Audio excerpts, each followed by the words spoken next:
Latar belakang Perang Poitiers pada awal abad ke-8, kekuasaan Islam di bawah dinasti Umayyah berkembang sangat cepat. Wilayah Andalusia Spanyol saat ini sudah berada di bawah pemerintahan Islam setelah penaklukan oleh Tariq bin Ziyad dan Musa bin Nusayr.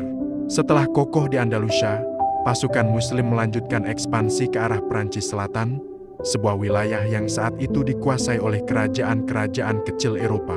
Tujuan ekspansi ini antara lain meluaskan pengaruh dan kekuasaan Islam, mengamankan wilayah Andalusia, membuka jalur ekonomi baru, mencegah serangan balik kerajaan-kerajaan Kristen Eropa. Namun di Eropa Barat, ada satu tokoh kuat yang memimpin perlawanan, Charles Martel, pemimpin Frank sekaligus kakek dari Charlemagne.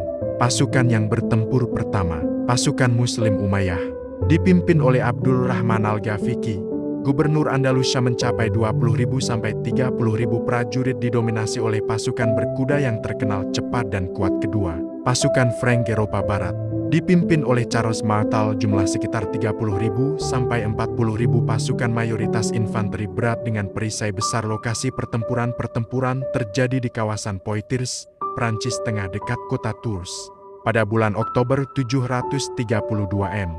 Lokasi ini sangat strategis karena berada di jalur utama pergerakan pasukan Umayyah yang hendak menembus Eropa Barat.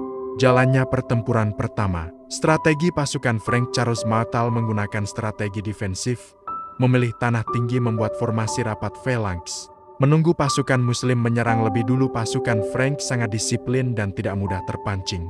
Kedua, serangan pasukan Muslim. Pasukan berkuda Umayyah beberapa kali menyerang, namun sulit menembus formasi rapat pasukan Frank. Pertempuran berlangsung keras selama beberapa jam. Ketiga, kematian Abdul Rahman Al-Ghafiqi. Poin paling menentukan adalah ketika Abdul Rahman Al-Ghafiqi terbunuh di tengah pertempuran. Kematian sang pemimpin membuat koordinasi pasukan Muslim kacau. Malam hari tiba, dan pasukan Muslim mundur secara teratur untuk menghindari pengepungan.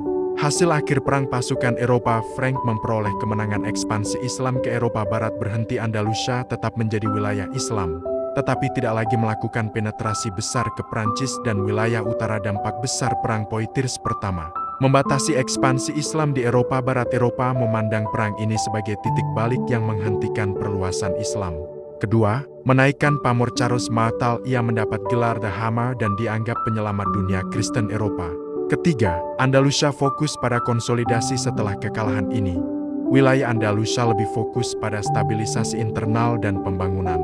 Keempat, menciptakan narasi sejarah yang bertahan lama di Barat. Perang Poitiers sering dianggap sebagai benteng terakhir yang menahan gelombang Islam. Meskipun sebagian sejarawan modern menilai dampak